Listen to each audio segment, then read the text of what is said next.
Как же Трамп отреагировал на атаку Израиля, атаку на Иран? Трамп сегодня выступил с кратким заявлением. Он сказал, что он знал дату, когда Израиль это сделает. Он знал, он сказал: я знаю все, что происходит.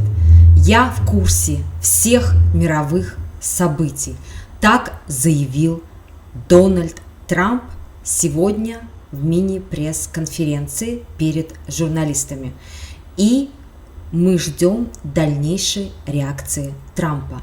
Будет ли США выступать в поддержку Израиля, так как мы знаем, что США всегда и Дональд Трамп лично поддерживал Израиль. И будет ли Америка вступать в эту войну между Ираном и Израилем? Ждем дальнейших событий.